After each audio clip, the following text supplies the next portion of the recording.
네, 자, 오늘부터 이제 말씀을 드릴 것은 로마서입니다. 로마서에 대한 말씀을 드리겠습니다. 성경은 몇 권으로 되어 있냐? 66권으로 되어 있습니다. 66권의 성경 중에 만약에 이제 큰 핍박이 와가지고 한 권의 성경만 남겨야 된다라고 한다라면 모든 목회자와 신학자들이 이 한 권의 책을 얘기합니다. 그것이 뭐냐면 로마서입니다. 로마서만 있으면 그래도 복음이 정확하게 전해질 수 있다라고 그렇게 얘기합니다. 왜냐하면 로마서 안에는 우리가 신학교에서 배우는 조직 신학 있죠. 우리가 구원받는 모든 원리에 대해서 가장 잘 설명한 것이 뭐냐면 로마서입니다.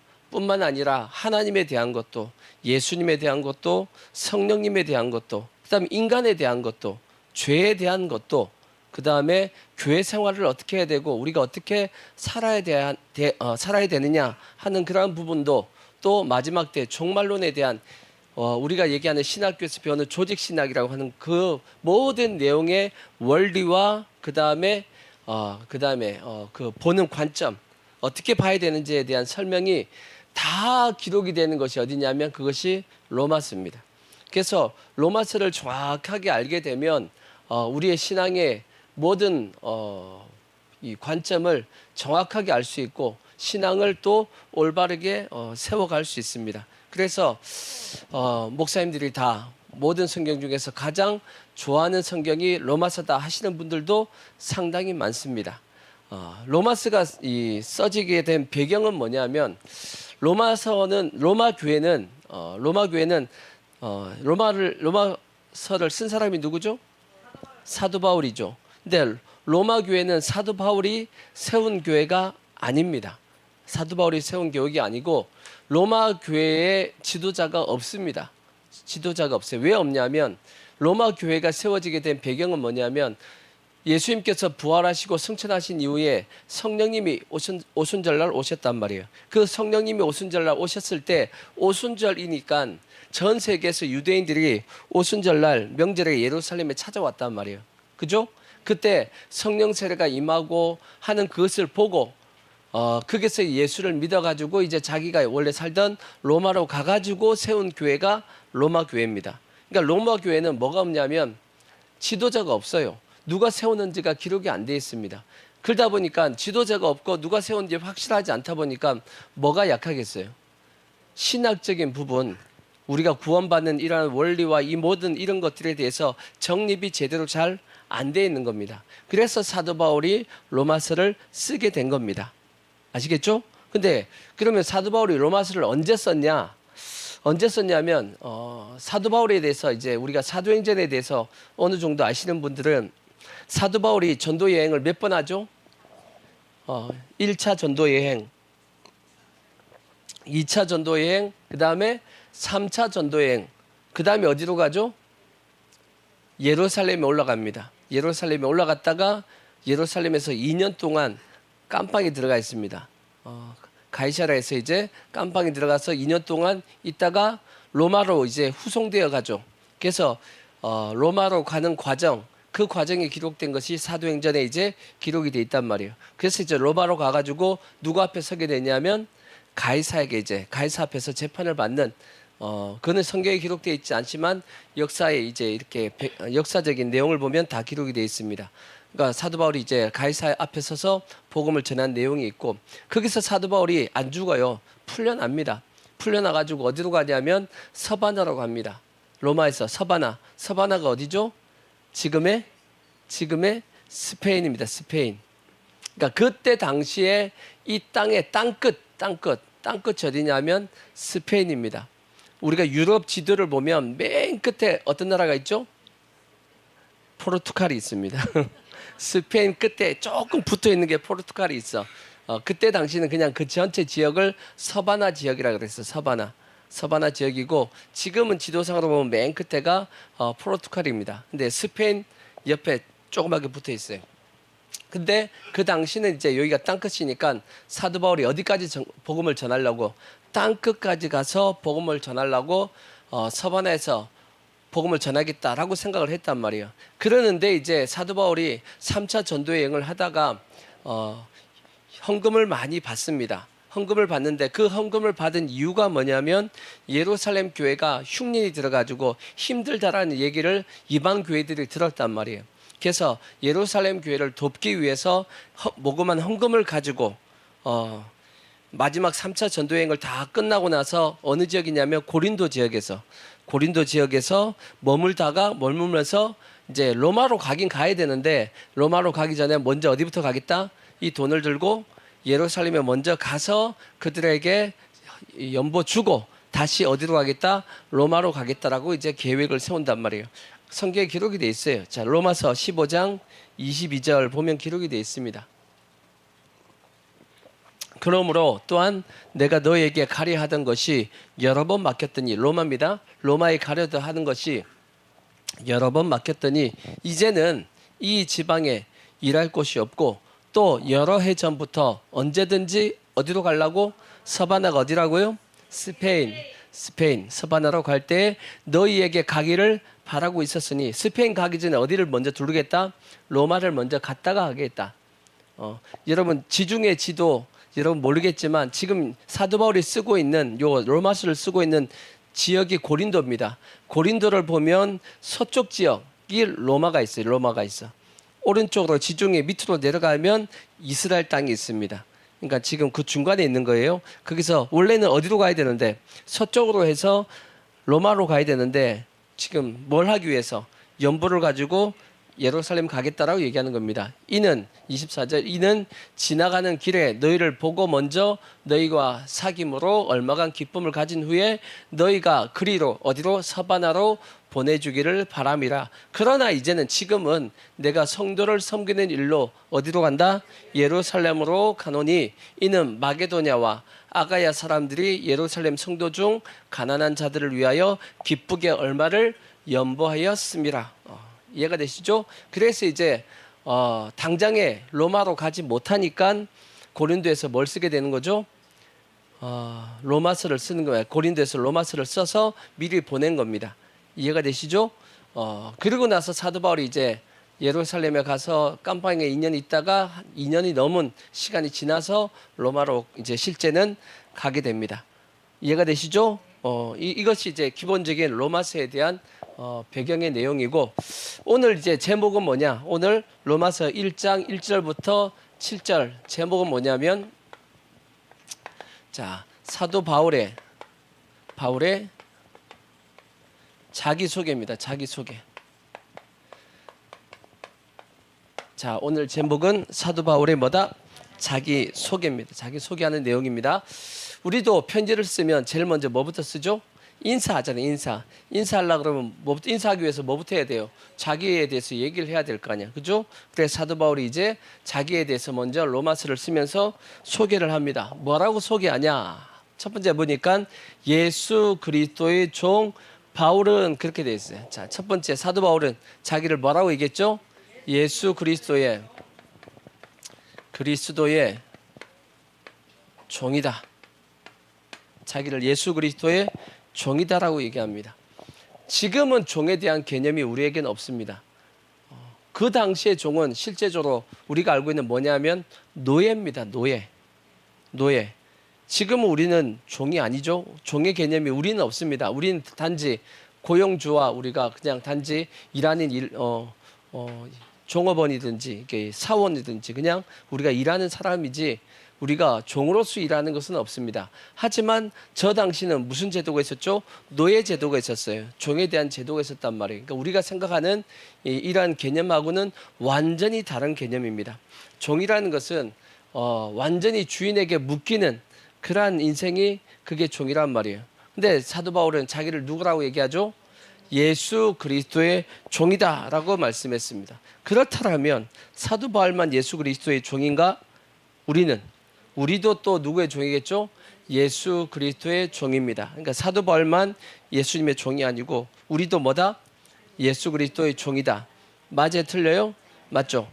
그러니까 우리도 예수 그리스도의 종으로서 우리도 똑같이 사도 바울과 같이 우리를 예수 그리스도의 종으로서 우리를 생각하고 있어야 되는 겁니다. 그럼 종은 세 가지가 없대요. 첫 번째 종은 뭐가 없냐면 자기의 인생이 없습니다. 뭐가 없다? 자기의 인생이 없지. 자기의 인생은 누구 거죠? 주인 겁니다. 주인이 그 종의 모든 인생을 다 좌지우지하는 겁니다. 마찬가지로 우리도 마찬가지입니다. 내 인생은 나의 것 아닙니다. 내 인생은 나의 것 아니에요. 내 인생은 누구 거예요? 우리는 내 인생은 사나 죽으나 우리가 누구의 것이다? 주의 것이로다. 그렇게 말씀했듯이 내 인생은 내 거 아닙니다. 내 인생은 누구 거냐면 예수님 겁니다. 이게 종이지. 그래서 종은 자기 인생의 목표를 자기 마음대로 정할 수 없습니다. 누가 정해주는 거예요? 주인이 정해주는 겁니다. 그죠? 내 인생의 목표, 여러분의 인생의 목표가 뭔가요? 생각해 보세요. 여러분의 인생의 목표, 나는 이렇게 살 거야 라고 했던 그 인생의 목표가 그게 주님이 정해주신 목표인지 아니면 내가 정한 목표인지 그걸 우리가 먼저는 확인해 봐야 돼. 이것이 내가 정한 목표라면 나는 아직도 주님의 종이라고 생각하지 않는 겁니다. 내 인생의 주인은 누구다? 나라고 생각하고 있는 것이고 주님이 나한테 정해주신 그 인생의 목표를 따라 내가 산다라면 나는 지금 누구의 종이에요? 그리스도의 종으로 살고 있는 겁니다. 그러면 여러분은 지금 현재 그리스도의 종으로 살고 있는 거예요? 아니면 여러분의 인생의 주인이 여러분 자신인 거예요? 그래서 성경은 우리가 뭘로 살아야 된다라고 말씀하냐면 하나님의 부르신 소명을 따라 살아야 된다 말씀합니다. 소명. 하나님께서 나에게 너는 무엇하고 살았으면 좋겠다라고 하시는 그 무엇이 있다고. 그걸 성경은 소명이다라고 얘기도 하고 사명이다라고도 얘기하고 사도 바울은 그것을 나의 달려갈 길이라고 그렇게 말씀합니다. 나의 달려갈 길. 나의 달려갈 길. 그래서 사도 바울은 자기의 달려갈 길이라는 말씀을 여러 번 했습니다. 자, 사도행전 20장 22절 보시면 보라 이제 나는 성령에 매여 예루살렘으로 가는데 그죠? 사도 바울이 요다가 이제 예루살렘으로 이제 가는 시기입니다. 아까 얘기했던 3차 전도행이 끝나고 나서 그 시점입니다. 근데 거기서 무슨 일을 당할는지 알지 못하노라. 오직 성령이 각 성에서 내게 증언하여 결박과 환난이 나를 기다린다 하시나 내가 달려갈 길과 주 예수께 받은 사명 곧 하나님의 은혜의 복음을 증언하는 일을 마치려 하면은 나의 생명조차 조금 더 귀한 것으로 여기지 않겠다라고 그렇게 말씀했단 말이에요. 여기서 사도 바울이 얘기합니다. 자기는 뭘 따라 지금 산다? 나의 달려갈 길, 하나님 앞에 받은 그 사명을 따라 산다라고 말씀했어요. 자기 인생을 자기가 주장해 사는 것이 아니고 하나님께서 너가 무엇 해라 하고 명령하신 그 명령을 따라서 사도 바울은 지금 살고 있다라고 말씀하고 있는 거예요. 지금 예루살렘에 올라가야 되는데 하나님의 성령이 말씀합니다. 예루살렘에 올라가면 평안이 있을 것이 아니고 뭐가 기다리고 있다? 환난과 핍박이 나를 기다리고 있다. 혹시나 죽을 수도 있다. 라고 말씀을 하고 있단 말이에요. 성령이. 그럼에도 불구하고 사도 바울은 뭐 하겠다라는 거예요? 자기의 나의 달려갈 길을 가겠다라고 그렇게 고백을 하고 있는 겁니다. 그래서 우리는 다 실제 뭘 알고 있어야 되냐면 각자 자기가 하나님께서 나에게 달려가라고 하신 그 길이 뭔지 솔직히 알고 가야 됩니다. 알고 신앙생활을 하고 있어야 돼. 근데 대다수 성도들 그런 개념 자체가 없어. 그냥 뭐 신앙생활 열심히 하면 되지라고 생각을 하지만 실상 하나님이 우리를 불렀을 때는 각자에게 다 뭘 주셨냐면 하나님의 사명을 다 주셨단 말이에요.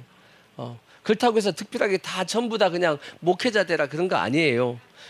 그런 걸 주시는 것이 아니고 여러분 각자에게 하나님께서 어떠한 삶을 살았으면 좋겠다라고 하나님께서 여러분의 마음에 감동을 주신 것이 있단 말이에요. 우리는 그 감동을 따라서 살아가야 되는 겁니다. 아멘. 그것이 없으니까 여러 가지 어렵고 힘든 환경이 찾아오면 갈등을 하는 겁니다.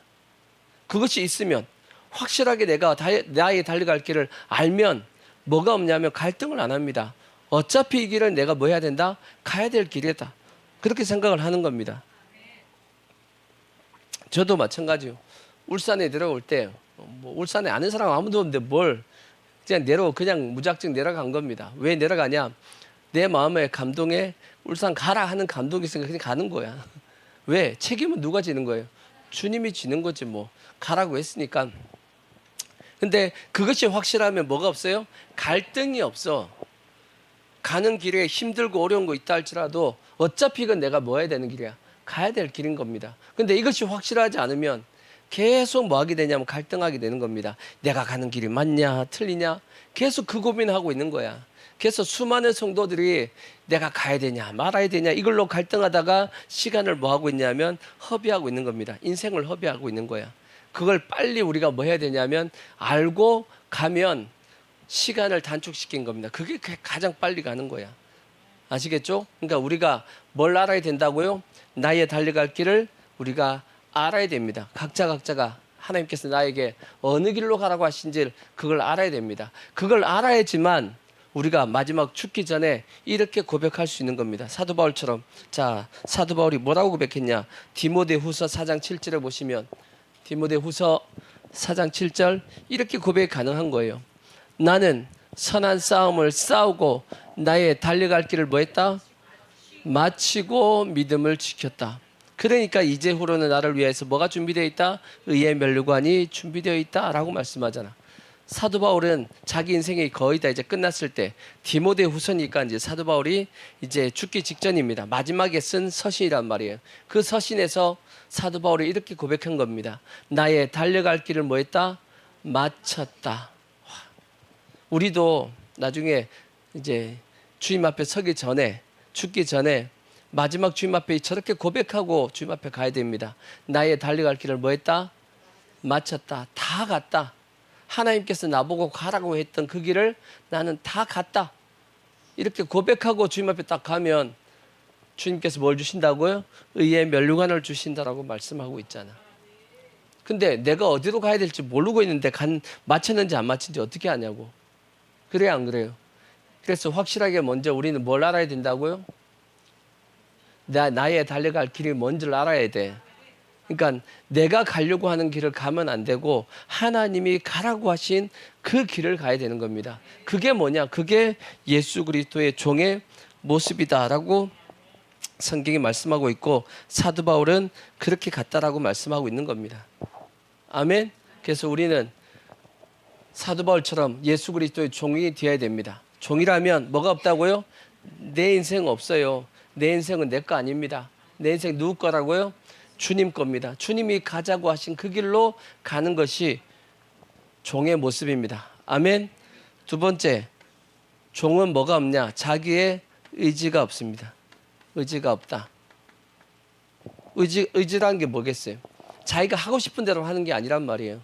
종은 누가 시킨 대로 해야 돼요? 반드시 주인이 시키는 대로 해야 됩니다. 아멘. 그러니까 여러분들은 주님이 시킨 대로 해요? 아니면 내가 하고 싶은 대로 살아요? 우리는 주님이 명령하신 그 명령에 따라서 움직이는 그런 사람이 되어야 됩니다. 그게 종의 모습입니다. 그래서 이 종은 항상 어떤 자세를 취하고 있어야 되냐면 순종하려고 하는 자세를 취하고 있는 겁니다. 주님이 우리에게 말씀하시면 주님 말씀하시면 내가 나아가는 것이고 주님이 멈춰 그러면 우리가 멈추는 겁니다. 주의 명령에 따라서 항상 우리가 뭐 하겠다? 움직이겠다라고 하는 그러한 우리의 자세를 가지고 있는 것이 그게 종의 모습입니다. 아멘. 그래서 종은 자기 마음대로 자기 의지대로 움직이는 것이 아니고 무엇에 따라 움직이는 사람이냐면 주인의 명령에 따라서 움직이는 사람이 종입니다. 아멘. 그래서 성경은 순종이 뭐보다 낫대요? 제사보다 낫다라고 그렇게 말씀하고 있는 겁니다. 순종이 제사보다 낫다라고 말씀하고 있듯이 그래서 우리는 항상 무슨 자세를 취해야 되냐? 주인의 명령에 순종하려고 하는 자세를 가지고 있어야 됩니다. 그래서 자기 의지, 자기 생각, 자기 뜻 그것을 뭐 해야 되죠? 그것을 내려놔야 됩니다. 종은 그렇게 해야 되는 겁니다. 아멘.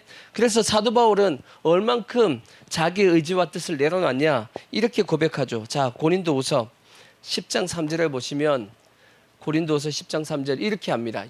사도 바울이 이만큼 내려놨대요. 우리가 육신으로 행하나 육신에 따라 싸우지 아니하노니 우리의 싸우는 무기는 육신에 속한 것이 아니요 오직 어떤 견고한 진도 무너뜨리는 하나님의 능력이라.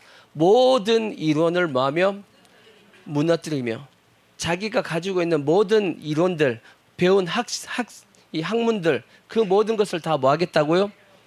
무너뜨리겠다라는 겁니다. 뭐 앞에서? 하나님의 명령, 말씀 앞에서 그걸 다 무너뜨리겠다라는 거지.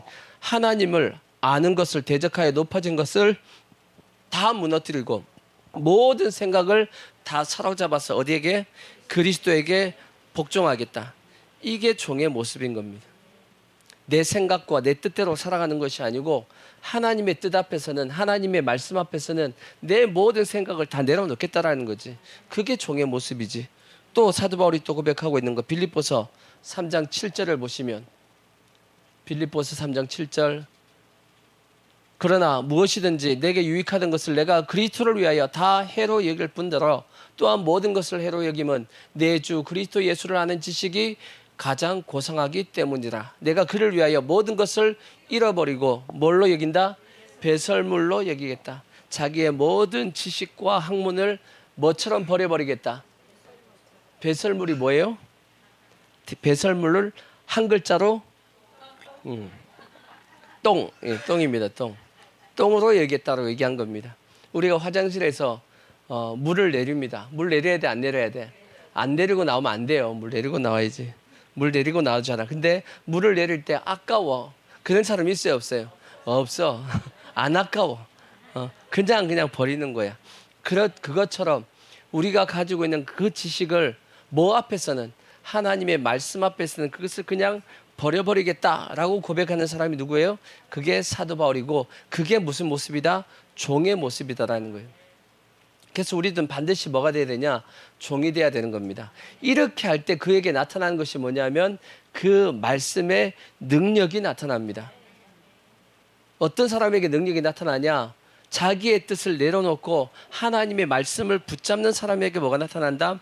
능력이 나타나는 겁니다. 마치 뭐하고 똑같으냐면, 우리가 옛날에 사극 같은 데 보면 이 이제 내시 같은 사람이 뭘 받아가지고, 왕의 어명을 가지고, 명령을 이제 서신을 가지고 어떤 집에 이제 대신의 집에 간단 말이에요. 대신의 집에 가가지고 대문 앞에서 소리를 칩니다. 뭐라고 소리를 치죠? 어명이요, 이렇게. 내시니까 이렇게 무거운 말이 안 나와. 네, 어명이요, 이렇게 안 나와. 어명이요, 이렇게 나온다. 그럼 어명이요 그렇게 한다 할지라도 그 대신에 어떻게 해야 돼요? 막 뛰어나옵니다. 뛰어나와가지고 다 어떻게 하죠? 그 앞에 그냥 납작 엎드립니다. 그 내시가 왔다고 엎드리는 거예요? 누가 왔다고? 어명을 들고 왔기 때문에, 왕의 명령을 들고 왔기 때문에 그 앞에서 뭐 하는 거죠? 쫙 엎드리는 겁니다. 뭐 앞에서는? 어명 앞에서는 엎드리는 겁니다. 이게 능력이지. 그죠? 왕의 명령이 능력이지 그 자신이 내시가 능력 있는 게 아니란 말이에요. 그것처럼 우리도 마찬가지입니다. 우리가 그리스도의 종이 됐을 때 우리가 능력이 있는 것이 아니고, 우리가 뭘 가지고 있으니까, 하나님의 말씀을 가지고 있으니까, 그 말씀에 뭐가 있죠? 능력이 있다 보니까 그 앞에서 모든 것이 다 뭐냐면 엎드러지는 겁니다. 그러니까 세상이 엎드러지는 겁니다. 그러니까 우리가 절대 뭘 가지고 싸우려고 하면 안 되냐, 일을 하려고 하면 안 되냐면, 내 의지와 내 생각과 내 뜻을 가지고 절대 싸우면 안 됩니다. 내 이론을 가지고 싸우면 안 돼. 단지 뭐만 하면 되죠? 주인의 명령만 따라가면 됩니다. 그게 종입니다. 종. 그 하나님의 명령 앞에 모든 것이 다 굴복하게 되어 있다라고 성경이 말씀하고 있으니까. 그러니까 종은 뭐가 없다? 자기 의지가 없고 오직 뭐만 해야 된다? 말씀에 순종하는 거예요. 순종. 아멘. 자, 세 번째 종은 또 하나가 또 뭐가 더 없냐면 자기의 소유가 없습니다. 뭐가 없다? 소유. 자기의 뭐가 없냐면 재산이 없습니다. 종이 가지고 있는 모든 재산은 다 누구 거다? 다 주인 겁니다. 종의 부인도 누구 거냐? 그것도 종의 부인도 주인 거고, 종의 자녀도 누구 거예요? 그것도 주인 거고, 종이 가지고 있는 모든 재산도 다 누구 거다? 다 주인 겁니다. 하나도 자기 것이 있어요, 없어요? 없어요. 다 다 누구 거냐면 다 주인 겁니다. 그래서 우리가 그리스도의 종이기 때문에 우리의 것이 있어요, 없어요? 우리 거 없어요. 다 누구 거예요? 다 주인의 겁니다. 주인의 것입니다. 아멘. 세상의 사람들 가면 세상 사람들은 자기 것이 있어요, 없어요? 세상 사람들 자기 것 있어요, 없어요? 세상 사람들도 자기 것 없어요. 세상 사람들 자기 것 없어요. 왜? 우리는 그리스도의 종이지만 저들은 누구의 종이에요? 저들은 마귀의 종이기 때문에 세상 사람들은 마귀를 자기 아비로 삼고 있고 마귀의 종으로 살고 있으니까 저들 또한 뭐가 없냐면 실제 아무 소유가 없습니다. 그래서 물론 이 땅에 있을 때는 마치 자기들의 엄청난 재산을 가지고 있는 것처럼 보인다 할지라도 뭐와 함께? 죽음과 함께 모든 재산을 다 날라가 없어져 버리는 겁니다. 아무것도 가지고 갈 수 없는 것이 그게 죽음이잖아. 결국은 자기 것이 아니기 때문이에요. 자기 것이라면 그걸 가지고 가야 될 거 아니야. 자기 게 아니니까 그러니까 잠시 단지 뭐 한 거예요? 맡았을 뿐입니다. 이 땅에 있는 모든 재물은 잠시 뭐 한 거죠? 맡은 거지. 맡은 거지 내 것 아니다라고 성경이 말씀하고 있는 거예요.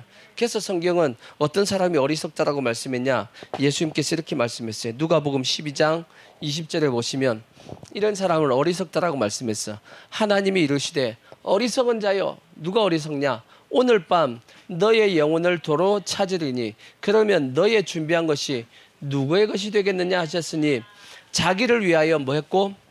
재물을 많이 쌓아뒀는데 하나님께 대하여 부유하지 못한 자가 이와 같이 어떤 사람이다? 어리석은 자다라고 말씀하고 있지. 그러니까 세상 사람들은 자기를 위해서 많이 쌓아두었지만 하나님에 대해서는 전혀 쌓아둔 것이 없으니까 결국은 죽음과 함께 그 모든 것이 다 어떻게 되죠? 다 사라져 없어져 버리는 겁니다. 근데도 불구하고 그들은 이 땅에 자기가 가지고 있는 지금 재산을 자기 것이라고 지금 생각하고 있어요. 왜 자기 거라고 생각하죠? 자기 통장에 이름이 자기 이름 돼 있잖아. 거기다가 돈이 찍혀 있으니까 내 통장에 내 이름에 통장에 돈이 이만큼 있네. 집에 문서가 있습니다. 집 문서가 있잖아. 등기 있잖아. 등기부 등본 누구 이름으로 돼 있어요? 자기 이름으로 돼 있다고. 그러니까 이게 누구 거예요? 그 집이 자기 거예요? 성경에 보면 그렇게 돼 있어. 하나님이 좀 비웃는 토로 말씀하신 부분이 있어요. 자, 이사야서 49장 10절 보시면 이사야서 49장 10절 이런 말씀이 있어요. 그들이 줄이거나 목마르지 아니할 것이며 더위와 볕이 그들을 상하지 아니하리니 이는 49장 10절 더위와 볕이 그들을 상하지 아니하리니 이는 그들을 긍휼히 여기는 이가 그들을 이끌되 샘물 근원으로 인도할 것임이라. 내가 나의 모든 산을 길로 삼고 나의 대로를 도두리니 이 말씀이 아닌데 시편이다. 시편. 이사야가 아니고 시편이. 시편 49편 10절. 자 보세요. 그러나 그는 지혜 있는 자도 죽고 어리석고 무지한 자도 함께 망하며 그들의 재물은 남에게 남겨두고 떠나는 것을 보게 되리라. 그렇죠? 자기가 재물 다 남에게 다 넘어가는 거지 뭐 죽으면. 그러나 그들의 속생각에 자기 생각에는 그들의 집은 어디에 있고 영혼이 있다고 생각한다고. 영혼이 있고 그들의 거처는 대대에 이를 것이다 라고 생각하여 그들의 토지를 누구 이름으로? 자기 이름으로 부르는도다. 그러니까 자기 이름이 자기 토지가 집이 그 속에 이름이 누구의 이름이에요? 자기 이름으로 적혀 있다 보니까 영원토록 누구 걸로 생각해요? 자기 걸로 생각하지만 자기 거 된다 안 된다? 죽음과 동시에 다 날아가 버리는 겁니다. 그래서 사람은 종교 하나 장구하지 못하며 멸망하는 짐승 같도다. 어리석다라고 말씀을 하고 있는 겁니다. 그러니까 절대 자기 이름으로 뭐 등기돼 있다고 해서 그거 내 거 맞다 아니다. 내 거 아니에요. 결국은 다 어떤 날이 온다고요? 다 사라질 날이 온다라고 성경이 말씀을 하고 있습니다. 또 전도서 2장 26절에도 또 이런 말씀이 있어요. 전도서 2장 26절 보시면 하나님은 그가 기뻐하시는 자에게 지혜와 지식과 희락을 주시나 죄인에게는 노고를 주시고 그가 뭐하게 하사 그가 모아서 막 쌓게 만듭니다. 열심히 쌓게 만들어 난 다음에 하나님을 기뻐하는 자에게 그가 주게 하시지만, 그러니까 세상 사람들에게 열심히 돈 모으게 놔둡니다. 돈 모아 다 모으고 난 다음에 누구한테 준다고요? 하나님의 백성에게 줘버려. 이렇게 그렇게 주시겠대. 하나님이 복을 그렇게 주겠대. 그러니까 잘 우리가 예수님 잘 믿다 보면 하나님이 열심히 저기서 모아가지고 어떻게 옵니다. 이렇게 그렇게 하시겠다라고도 말씀하신 부분이 있어. 뭐 그러시면 감사하고 한데 중요한 것은 어차피 재물은 내 거 아니다라는 거면 내 거 아니야. 이거는 그러니까 내 거라고 생각하면 그 자체가 뭐냐면 어리석다라고 성경이 말씀하고 있고, 그럼 실제 내 거 되는 것이 뭐냐? 예수님이 가르쳐 준 건 내 거 되는 방법은 딱 한 가지입니다. 어떻게 해야 되죠? 하늘에 쌓아두는 방법밖에 없어. 내가 내 이 땅의 소유를 가지고 하나님의 앞에 저 천국에다가 쌓아두면 그것은 나중에 죽음 이후에도 가보면 다 거기에 뭐하고 있죠? 쌓여져 있습니다. 그러니까 하나님 나라에다가 쌓은 것만 뭐고 그것만 내 겁니다. 아시겠죠? 이 땅에 쌓아둔 건 절대 내 거 아니에요. 그래서 지혜로운 사람이, 그래서 지혜로운 사람은 어떤 사람이 지혜로운 사람이냐? 하나님 나라에다가 많이 쌓아둔 사람이 지혜로운 사람이에요. 어차피 이 땅의 것은 무조건 뭐 하게 되냐면 없어집니다. 어차피 없어질 거니까. 근데 어디다 쌓아두면, 하나님 나라에 쌓아두면 안 없어지니까. 물론 이 땅에서는 그걸 당장에 뺏을 수가 없어요. 그게 좀 아쉽지. 당장에 그거 뺏을 수가 없어요. 그게 좀 아쉽지만 나중에 천국 가면 그곳에 다 뭐해져 있죠? 쌓여져 있습니다. 하나님께서 천국 은행은 이자가 엄청나게 세거든. 이 땅에서 이자는 요즘 이자 엄청나게 해요. 대출 이자는 엄청 큰데, 그죠? 요즘 금리가 높잖아, 그죠? 금리가 높아가지고 이것들이 은행들이 대출 이자는 엄청나게 세게 받아요. 근데 은행 저축 이자는 엄청나게 짭니다. 이게 갭이 엄청나게 커. 요즘 그래서 전세를 안 하려고 하는 이유가 그것 때문에, 주인이 전세를 안 하려고 그래요. 다 뭘로 바꾸죠? 월세로 다 바꿔요. 예전에는 우리나라가 전세가 많았단 말이에요. 근데 요즘은 거의 다 전세를 다 뭘로 바꾸죠? 월세로 바꾼 이유가 뭐예요? 은행 저축했는데 저축 이자가 너무 낮으니까 그걸 그냥 뭘로 받겠다? 월세로 받는 게 훨씬 이익이니까 요즘은 전세가 점점 사라지고 있는 이유가 그것 때문입니다. 하여튼 그래가지고 뭔 얘기하다가 그러니까 어차피 우리는 어디에 쌓아둬야 된다고요? 하늘에 쌓아두셔야 돼. 아시겠죠? 절대 땅에 쌓아둔 건 다 없어집니다. 이제 결론적으로 예수님의 종 되는 것이 좋아요, 나빠요? 좋은 거예요, 나쁜 거예요? 좋은 거예요? 내 인생도 없고 내 의지도 없고 내 소유도 없는데 좋아요, 나빠요?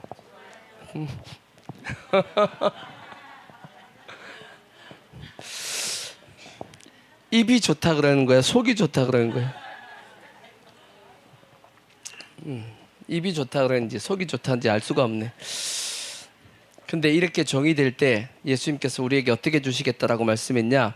자, 마태복음 24장 45절을 보시면, 24장 45절을 보시면, 충성되고 지혜 있는 종이 되어 주인에게 그 집 사람들을 맡아 때를 따라 양식을 나눠줄 자가 누구냐? 주인이 올 때 그 종이 이렇게 하는 것을 보면 그 종이 복이 있으리로다. 내가 진실로 너희에게 이르노니 주인이 그의 모든 소유를 다 누구에게 맡기겠다?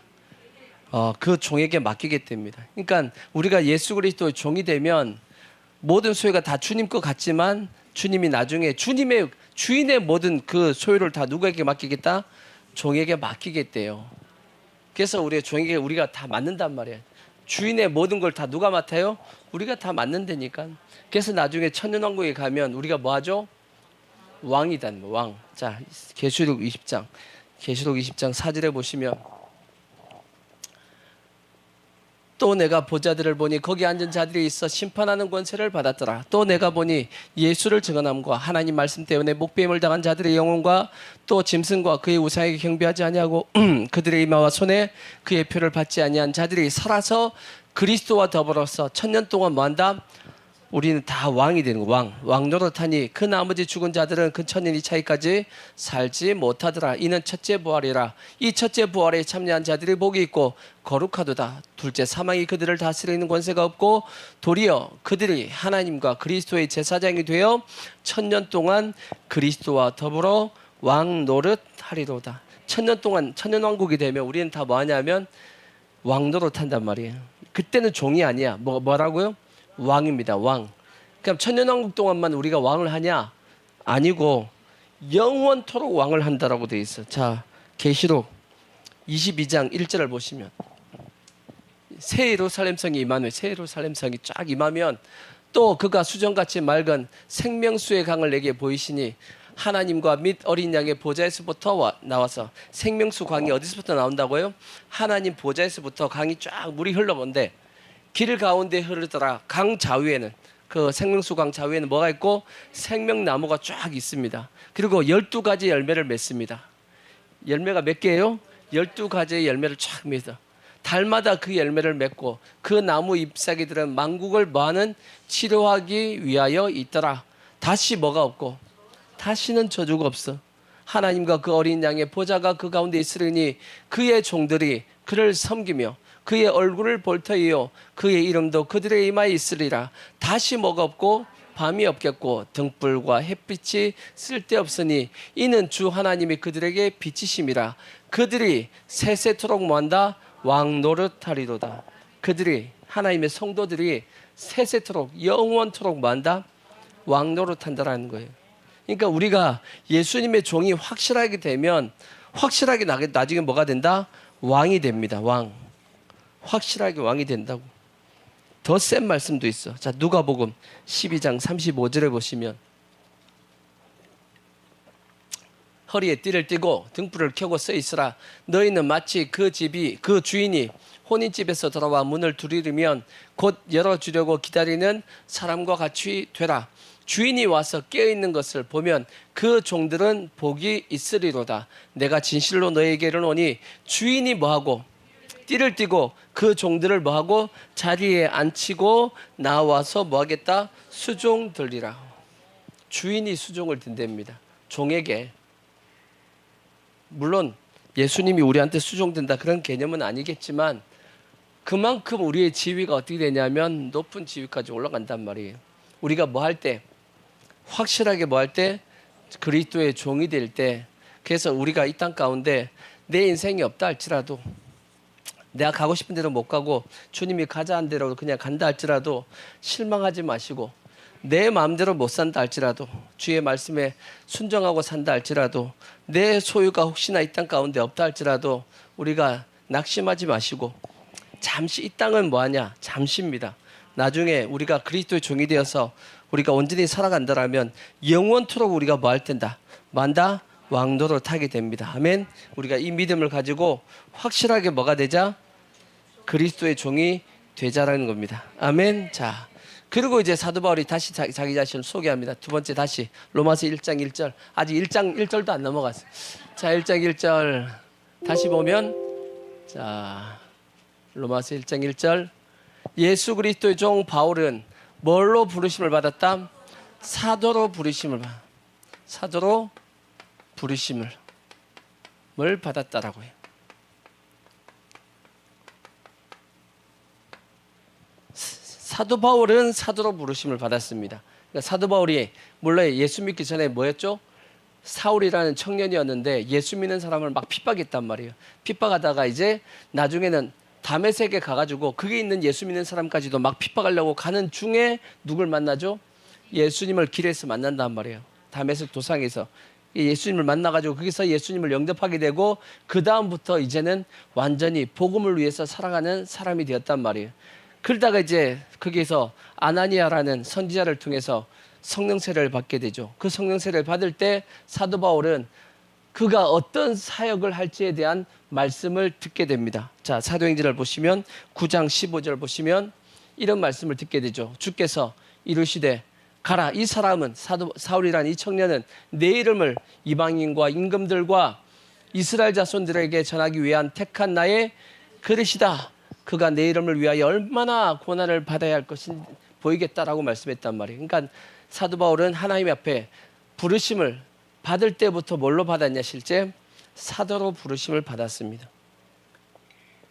그럼 사도 바울만 부르심을 받았냐? 아니에요. 우리도 우리 모든 성도들도 다 부르심을 받았습니다. 뭘로 받았냐? 로마서 1장 7절에 보시면 우리도 다 부르심을 받았대요. 뭘로 받았냐고 봤더니 뭘로 부름을 받았어요? 로마에서 하나님의 사랑하심을 받고 성도로 부르심을 받았대요. 사도 바울은 사도로 부르심을 받았고 우리는 뭘로 받았다? 성도로 부르심을 받았다라고 돼 있어요. 성도, 우리는 그래서 다 뭐예요? 성도입니다. 성도. 성도의 뜻이 뭐예요? 구별된 자입니다. 구별된 자. 구별된 자. 그러니까 우리는 어떤 삶을 살아야 되죠? 구별된 삶을 살아야 됩니다. 성도로 부르심을 받았으니까 구별된 자로서의 삶을 살아야 됩니다. 그래서 세상과 어떻게 돼야 되냐? 우리는 따로 있어야 됩니다. 자, 고린도후서 6장 14절을 보시면 너희는 믿지 않은 자와 멍에를 함께 매지 말라. 의와 불법이 어찌 함께하며 빛과 어둠이 어찌 사귀며 그리스도와 별리알이 어찌 조화되며 믿는 자와 믿지 않은 자가 어찌 상관하며 하나님의 성전과 우상이 어찌 일치가 되리요. 우리는 살아계신 하나님의 성전이라. 이와 같이 하나님께서 이르시되 내가 그들 가운데 거하며 두루 행하여 나는 그들의 하나님이 되고 그들은 나의 백성이 되리라. 그러므로 너희는 그들 중에서 나와서 뭐하고? 따로 있고 구별되라는 거. 따로 있고 부정한 것을 만지지 말라. 내가 너희를 영접하여 너희에게는 뭐가 되고? 아버지가 되고 너희는 내게 자녀가 된다라고 말씀했어요. 전능하신 주의 말씀이니라 하셨느니라. 그런즉 사랑하는 자들아, 이 약속을 가진 우리는 하나님을 두려워하는 가운데 거룩함을 온전히 이루어 우리의 영과 육과 영의 온갖 더러운 것에서 자신을 깨끗하게 해야 된다라고 말씀합니다. 그러니까 우리는 뭘로 부름을 받았다라고요? 성도로 부르심을 받았습니다. 그러니까 성도로 부르심을 받았으니까 우리는 어떻게 사람을 살아야 된다고요? 구별된 삶을 사는 것이 우리가 정확하게 바르게 살아가는 겁니다. 아멘. 여기서 중요한 것은 뭐냐?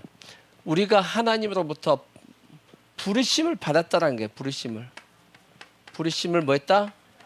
받았다라는 확신을 가지고 있어야 돼요. 뭘 가져야 된다? 하나님께서 나를 뭐 했다? 불렀다라는 확신을 가지고 계셔야 돼요. 왜 이 확신을 가지고 있어야 되냐면 불렀기 때문에 주님이 뭐 하겠다는 뜻이에요. 책임져 주는 겁니다. 불렀으니까 책임지는 거지. 우리가 택시를 부르면 돈 내야 돼, 안 내야 돼? 돈 내야지. 택시를 내가 불렀잖아. 불러서 탔으면 그 요금을 당연히 내야 되는 거 아니에요? 그래요, 안 그래요? 불렀는데 돈 안 내면 그건 사기꾼이고, 불렀으니까 돈 내야 될 거 아니야. 불렀으면 뭐 하겠다는 뜻이죠? 책임을 지겠다는 뜻입니다. 부르는 것은 다 책임지겠다. 그 뜻으로 부르신 겁니다. 동일하게 우리가 어떤 사람을 쓰기 위해서 용역을 불렀어요. 그럼 뭐 어떻게 해야 되죠? 그 용역이 하는 그 모든 일에 대한 책임을 누가 져야 돼? 부른 사람이 지는 겁니다. 그래서 하나님이 우리를 불렀기 때문에 하나님께서 뭐 해주시겠다라고 말씀하냐면 책임져 주시겠다라고 그렇게 말씀을 하고 있는 겁니다. 유명한 말씀이 있죠. 자, 이사야서 43장 1절. 이사야서 43장 1절. 야곱아 너를 창조하신 여호와께서 지금 말씀하시느니라. 이스라엘아 너를 지으신 이가 말씀하시느니라. 너는 뭐 하지 말고 두려워하지 말라. 내가 너를 뭐 하였고 구속하였고 내가 너를 뭐 했다? 지명하여 뭐 했다? 불렀나니 너는 누구 거다? 너는 내 거야 라고 말씀했어요. 그러니까 하나님이 나를 뭐 했다? 지명했다. 여러분 각자 이름을 다 예수님이 선한 목자로서 다 어떻게 해요? 불렀다라고 했지 않았어요? 각자의 이름을 다 불러서 불러내는 겁니다. 하나님께서 뭉탱이로 그냥 다 부르신 것이 아니고 우리 각자를 다 우리 찬송이 있잖아요. 복음성가에 내 이름 아시죠? 하나님이 내 이름 알아요, 몰라요? 하나님 다 이름 알아요. 하나님 내 이름 모를까? 다 알지. 하나님이 저 하늘에 있는 별의 이름도 다 아신다는데, 다 지었다는데, 우리의 머리카락까지 다 세신다는데 내 이름을 모르겠냐고. 하나님이 내 이름을 불러서 우리를 불러냈단 말이에요. 불러냈으니까 뭐 하겠다라는 거예요? 책임지겠다라는 거지. 그래서 너가 물 가운데 지날 때 내가 너와 함께 할 것이라 강을 건널 때에도 물이 너를 침몰하지 못할 것이며 내가 불 가운데로 지날 때 타지도 아니할 것이요 불꽃이 너를 사르지도 못하리니 대저 나는 여호와 내 하나님이요 이스라엘의 거룩한 이요 내 구원자다라고 그렇게 말씀하고 있는 겁니다. 불렀으니까 뭐 하겠다. 책임져 주겠다라는 거지. 여호수아서 1장 5절도 보시면 여호수아서 1장 5절도 보면 그렇게 됐어요. 내 평생에 너를 능히 대적할 자가 없으리니 내가 모세와 함께 있었던 것 같이 너와 함께 있을 것입니다. 누구한테 말씀한 거죠? 여호수아한테 말씀한 거예요. 여호수아한테 내가 모세와 함께 있던 것처럼 내가 너와도 함께 있어 주겠다라고 말씀했어요. 내가 너를 떠나지 아니하며 버리지 아니하리니 강하고 담대하라. 너는 내가 그들의 조상에게 맹세하여 그들에게 주리라 한 땅을 이 백성에게 차지하게 하리라. 오직 강하고 극히 담대하여 나의 종 모세가 내게 명령한 그 율법을 다 지켜 행하고 우로나 좌로나 치우치지 말라. 그리하면 어디로 가든지 형통하리니 이 율법책을 내 입에서 떠나지 말게 하며 주야로 그것을 묵상하여 그 안에 기록된 대로 다 지켜 행하라. 그리하면 내 길이 평탄하게 될 것이며 내가 형통하리라. 그 다음 말씀, 내가 너에게 명령한 것이 아니냐. 강하고 담대하라. 두려워하지 말며 놀라지 말라. 내가 어디로 가든지 내 하나님 여호와가 너와 함께 하느니라. 제가 한 서울에서 찬양 인도를 이제 한 10년 정도 이제 서울 사랑제일교회에서 찬양 인도를 할 때 찬양 설 때마다 꼭 되새겼던 말씀이 딱 요 말씀이에요. 찬양할 때 우리 앞에서 이게 찬양을 한다든지 설교할 때 자신 있게 막 서는 사람이 별로 없어요. 다들 어떤 마음이죠? 다들 두렵고 떨리는 마음이야. 늘 해도 긴장이 되고 여러분은 예배 드릴 때 편하게 오죠. 목사님은 편하게 못 와. 준비해야 되고 긴장해야 되고 꼭 아침에 화장실 갔다 와야 돼. 우리 옛날에 그런 거 있잖아. 시험 보는 날 아침에 꼭 뭐 하고 가야 되죠? 화장실 갔다 와야 돼. 왜죠? 뭐죠 그게? 뭐라 그러지? 뭐 긴장하면 무조건 화장실 가는 거 있잖아요. 그죠? 뭐 하여튼 그런 증상이 있어. 그러듯이 지금도 저도 마찬가지야. 지금 매번 설교하지만 주일날 되면 긴장이 된단 말이야. 그래서 똑같이 서울에서도 이제 찬양 인도할 때마다 제가 찬양 인도하기 전에 이제 꼭 1시간씩 기도한단 말이에요. 1시간씩 기도하고 15분, 20분 찬양하는데 딱 그런데 이제 꼭 거기서 이제 요 말씀을 딱 붙잡고 항상 요 말씀이에요. 그게 뭐냐면 내가 너에게 명령한 것이 아니냐. 요 말씀을 제가 항상 요 말씀을 되새겼어. 내가 너한테 시킨 거야. 주님이 나한테 시켰대잖아. 그럼 누가 알아서 할 거죠? 주님이 알아서 할 거지. 그러니까 너는 뭐만 하면 되죠? 입만 뻥끗하면 돼. 너는 입만 내가 시킨 대로 입만 뻥끗하면 되고 누가 알아서 하겠다? 하나님이 알아서 할 테니까 내가 알아서 할 테니까 너는 앞에서 서서 입만 뻥끗하면 돼. 그러면 마음이 일단 평안해집니다. 그렇지? 내가 하는 게 아니야. 누가 하는 거죠? 하나님이 하신다고 그랬으니까 주님이 나한테 시켰으니까 내가 하는 거지. 내가 하고 싶어서 하겠어? 이런 생각이 들잖아. 내가 지금 하고 싶어서 하냐 이게? 이런 생각이 들거든.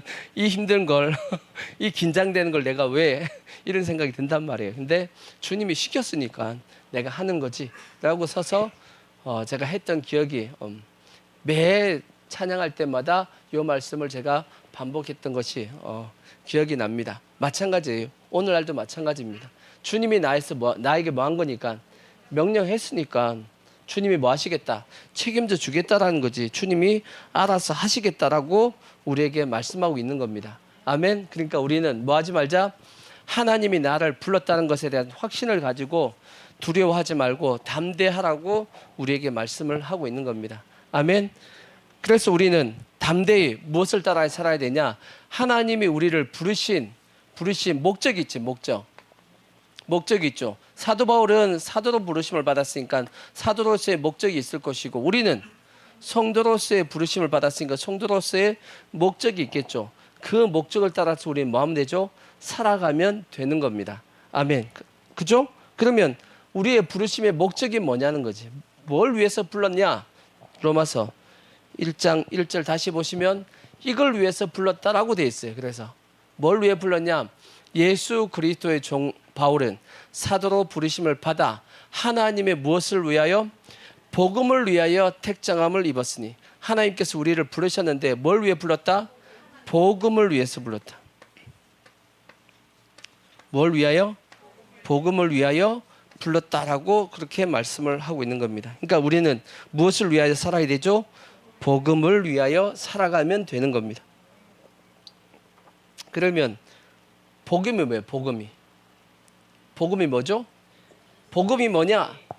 이 복음에 대해서 설명하고 있는 것이 로마서입니다. 로마서고 지금 이제 로마서 1장에 간략하게 복음은 뭐다라고 사도 바울이 함축적으로 딱 설명을 해놓은 부분이 있어요. 이 다음 말씀이. 그리고 이제 로마서 전체가 결국 다 뭔 내용이냐면 복음에 대한 말씀을 사도 바울이 쫙 풀이해 나가는 겁니다. 아시겠죠? 그러면 복음이 뭐냐? 사도 바울이 간략하게 뭐라고 설명했냐? 1장 2절 이렇게 말씀했어요. 복음이 뭐냐? 이 복음은 하나님이 선지자들을 통하여 그의 아들에 관하여 성경에 미리 약속하신 것이라 그렇게 말씀했어요. 이 복음은 뭐다? 아들이다. 아들. 누구의 아들? 하나님의 아들에 대한 내용이다. 그게 복음이다라고 말씀했어요. 그죠? 이 복음은 하나님이 선지자들을 통해서 누구에 대해서? 그의 아들에 관하여. 누구에 대해서? 그의 아들에 관하여 얘기했다라는 거예요. 그 아들이 누구죠? 예수 그리스도입니다. 그래서 복음의 핵심은 누구다? 예수 그리스도다. 예수 그리스도에 대한 설명이 곧 뭐다? 그것이 복음이다라고 말씀하고 있고, 그 복음, 한국말로 복음이 뭔 뜻이죠? 좋은 소식, 기쁜 소식, 복된 소식. 그 예수가, 그 아들이 우리에게 뭐가 된다? 기쁜 소식이요, 좋은 소식이요, 복된 소식인 겁니다. 왜? 이 복음을 통해서, 이 예수를 통해서 우리가 뭘 받아요? 구원을 받기 때문이지. 이 땅에서 가장 큰 축복이 뭐예요? 구원이지. 10원 밑에 구원 말고 우리가 천국 가는 구원. 그것이 우리 인생의 가장 큰 축복이지. 그거 이상의 축복이 있어요, 없어요? 없어. 그거 이상의 축복 없습니다. 우리는 그 구원을 받았기 때문에 가장 큰 축복을 이미 우리는 뭐 한 거냐면 받은 자들입니다. 우리는 복음을 알기 때문에, 예수 그리스도를 알기 때문에, 그 아들을 알기 때문에 이미 우리는 구원을 받은 존재란 말이에요. 이미 우리는 하나님 앞에 가장 큰 축복을 받은 자입니다. 근데 그 아들에 대해서 이제 좀 더 자세하게 설명하는 것이 뭐냐? 이 복음은 하나님이 선지자들을 통하여 그의 아들에 관하여 성경에 뭐 했다? 미리 약속을 했다라는 거예요. 미리 약속했다. 뭐 했다? 미리 약속을 했다. 이게 왜 중요하냐? 예수님이 오자마자 내가 하나님의 아들이다 그렇게 얘기하지 않았다라는 거예요. 언제부터 얘기했냐? 이미 4,000년 전부터 하나님께서 계속 아들에 대해서 계속 뭐 했다라는 거예요. 계속 얘기하고 오셨다라는 거야. 4,000년 전부터 얘기했으니까 이 약속을 예수님이 오심을 통해서 이루신 거 아니겠어요? 그러니까 뭐 한 거예요? 믿을만 한 거지. 4,000년 동안 일관되게 아들에 대해서 계속 얘기한 거니까 믿을만 하지. 그래서 제일 처음에 아들에 대해서 얘기한 것이 뭐냐? 성경에 나와 있는 누구예요? 여자의 후손이자 여자의 후손. 아담과 하와가 범죄해가지고 하나님 앞에 심판을 받게 됐단 말이에요.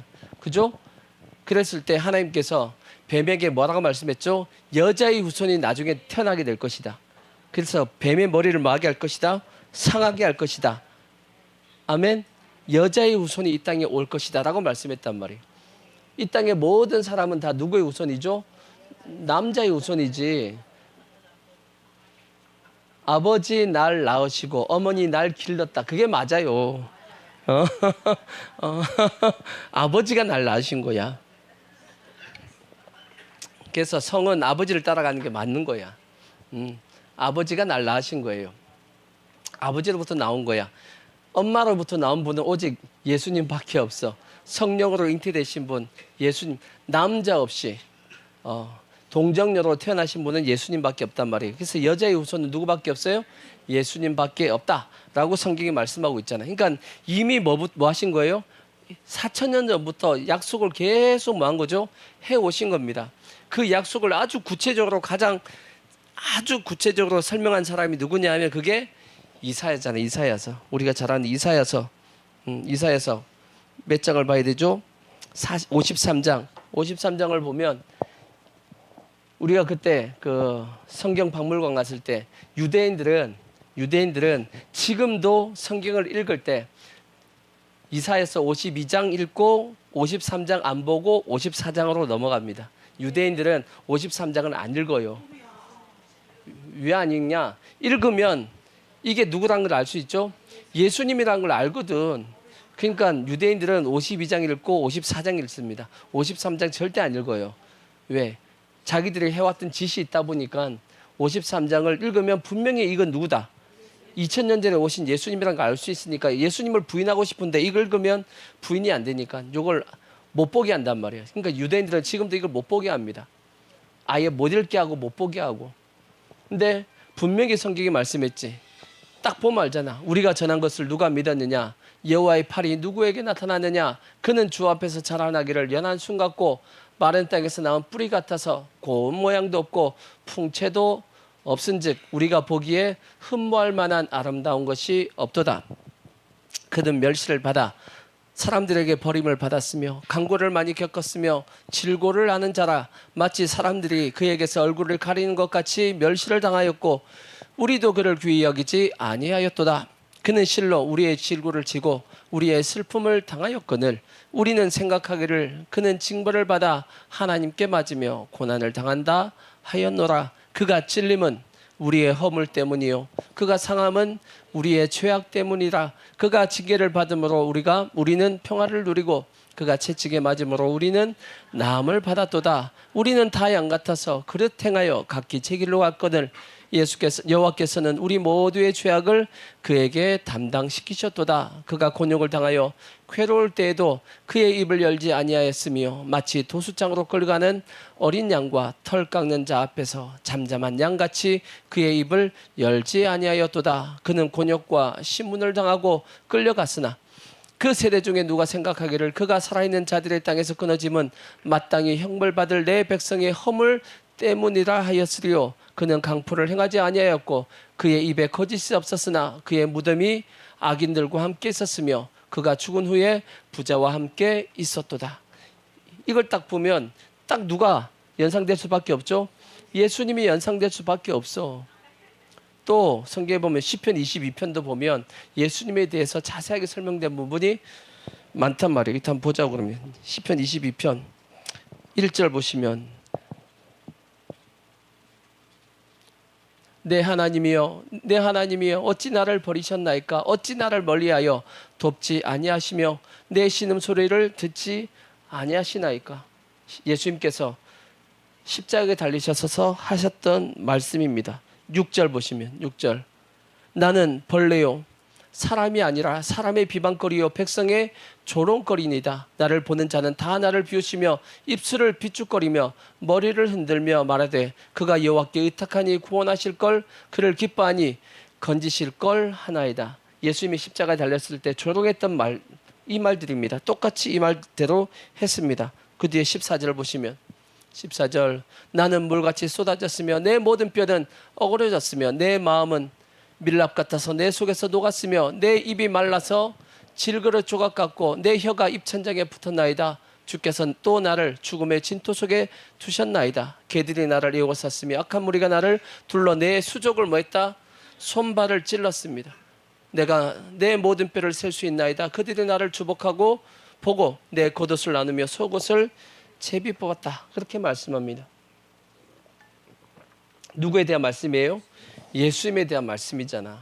그러니까 구약을 읽다 보면 예수님에 대해서 정확하게 알 수 있죠. 그러니까 이미 많은 선지자들을 통해서 예수님이 이 땅에 오셔서 어떤 일을 하실 건지에 대한 약속을 했다 안 했다 한 그분이 누구다?